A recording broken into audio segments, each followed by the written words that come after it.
happened because I knew God, but I didn't know God, right? It's a difference. We all say I'm a believer.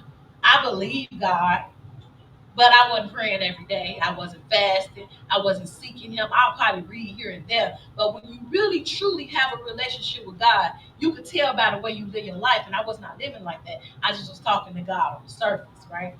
And I got tired of being tired of myself. And see, what you can't do, God will do for you. When you can't get yourself out of a situation and He wants you out of it, He will get you out of the situation.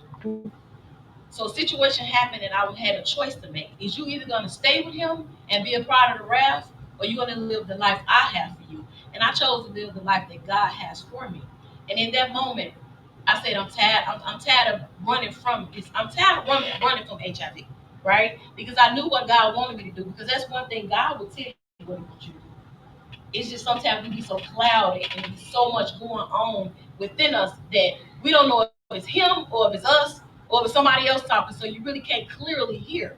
So I knew that God wanted me to be free as a woman living with HIV, meaning to say to trivia, you are HIV positive, and it's nothing wrong with that.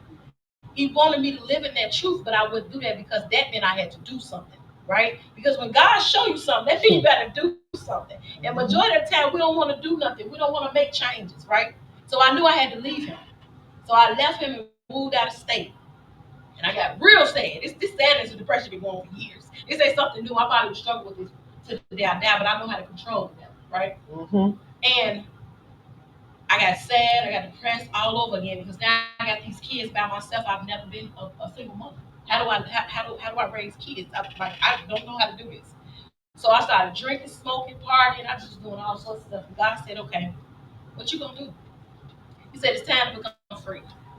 And I'm like, "Now it's time to become free like this? You want me like this? I'm in the worst sin right now." He said, "Yes." So I said, "Okay, Real AIDS Day is coming up. I'm gonna go on Facebook and I'm gonna say I'm HIV positive. And if I die, I die." Because at that time I wasn't who I am today.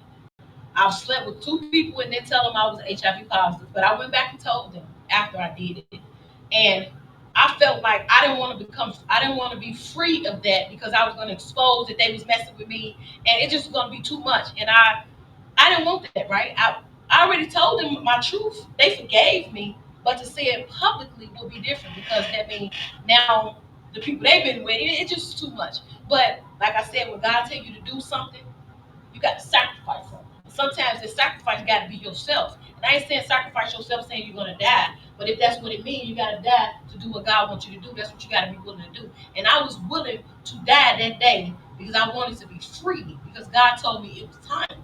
And I got on there and I said, what do real age day mean to you? What do real age day mean to you? What it mean to me is I'm a woman living with HIV, and that day my life changed.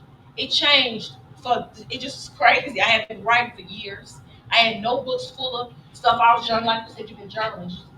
Anything happens, just write it down. Just write it down. You don't care what it is. I'm looking at the moon today. I'm looking at the stars. I write that down. Like I literally wrote everything. And when I became free that day, I said, I'm going to get educated about HIV. I'm going to start a nonprofit. I'm going to write a book. I'm going to give me a center. I'm going to do this, and God is going to do it. And I stand here 5 years later, and God done did all of it but one. All of it but one. I don't have a center for people that's living with HIV, but I've got educated. I started a nonprofit. I started a publishing company. But God though, right? I did all of this, but that's my story. But God is getting the glory out of my, and what I did and what I did and what I will continue to do. But how was I able to do all that after going through all of that? And that's the work that all of us have to do, regardless of that's just my story. I only gave y'all a nibbit of it, right? But I could have went in depth about depression days. I could have went in depth about how he beat me. I could have went in depth about cussing my kids out. I could have went in depth about trying to kill myself, lying, stealing.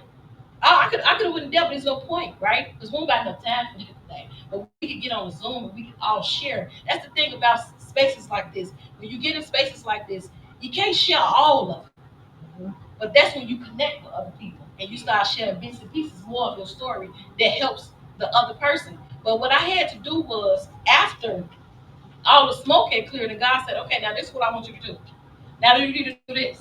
I want you to do this. Giving me visions of all these different things. I'm like, hold on. And the best part I love about speaking is, as I continue to speak, I don't need my notes on. I have them. I have them, but I literally did not even need them. That's amazing. It's amazing. I'm learning that my speaking is getting better. That this has nothing to do with my speech either. Yeah.